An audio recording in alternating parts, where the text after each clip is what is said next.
So I didn't present this as well as I would have originally intended. I forgot to kind of introduce the main concept that I wanted to hit with you. But here's a quick presentation on some of the history, the science that goes behind some of the core concepts that I put together for rescue residents. But I was supposed to present it as there's a secret, there's a forgotten trick that was presented in this concept, and I didn't really hit that key component right at the beginning of it very well. So let's see if you can figure out what the secret or what the trick is. So we're going to take a little bit of a trip back in time to 1971. So in May of 1971, two congressmen, Robert Steele from Connecticut and Morgan Murphy of Illinois, traveled to Vietnam to kind of get their own personal look at what is happening with the combat situation there and how everything is going. And what they find that was not something that they were going there to find was that they estimated probably at least a quarter of the people, probably about 20-25% of the soldiers over there, were addicted to heroin. So they find that soldiers actively in combat zone are using heroin pretty consistently and to some extent are addicted to it. So when they come back and they talk to Nixon about it, Nixon goes out basically and says that this is now public enemy number one. That's a pretty famous speech from Nixon of drug abuse in the country is public enemy number one. So this triggers huge study into the situation. They realize because it's military, they have a pretty captive audience that they can do a study on to find out what the results are. Because what's the one thing known in the country at that time is that if you're addicted to heroin, life is over. You're never going to be able to get off of it. And you're probably the criminals that are doing all of this stuff in the country. That's the mindset at the time. So they commission a study, and Dr.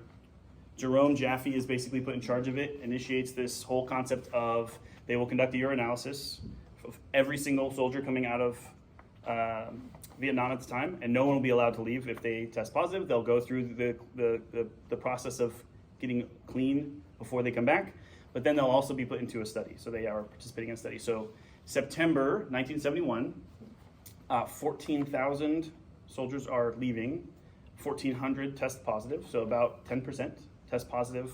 And they knew that for months this was coming in September. So these are people who they're thinking potentially could not resist the urge and are probably addicted. So they get to stay in Vietnam for an extra period of time and are monitored closely and are treated and sent back to the United States. So of those 1,400, of the tested positive folks, only 490 are tested or are brought into the program, and another 490, so basically half and half of this group that are conducting the study, half were tested positive, half did not test positive. So they have a control group of folks who weren't potentially using heroin. What they find is about half of the people who were out there were probably trying it to some extent, and of those, 20% said that basically they would consider themselves to have been addicted while they were there. They felt like they couldn't get through it without continually using it. Of all of them in the study, only 1% had ever used any drugs before they went to Vietnam. So pretty much all of them were using only because they were there.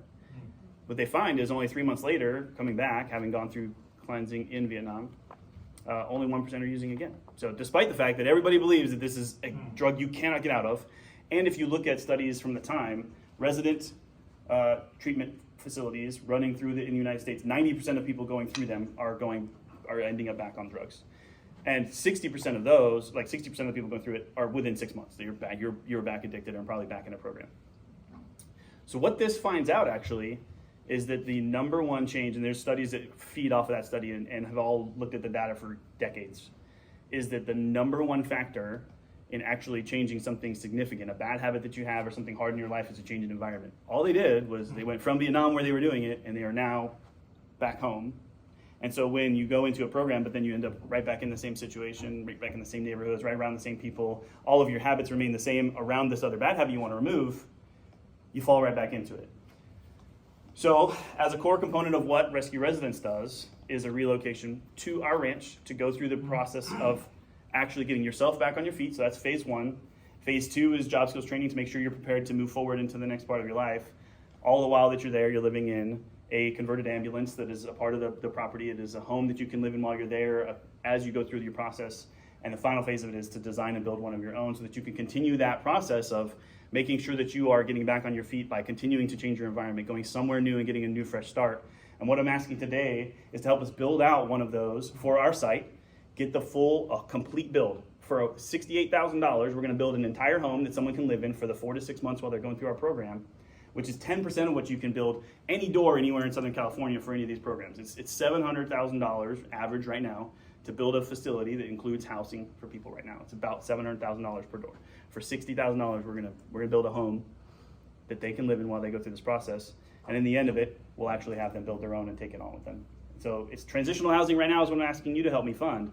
But in the end of our program, they'll actually move on with their own permanent housing that they take with them. So thank you very much for your time. I appreciate everybody.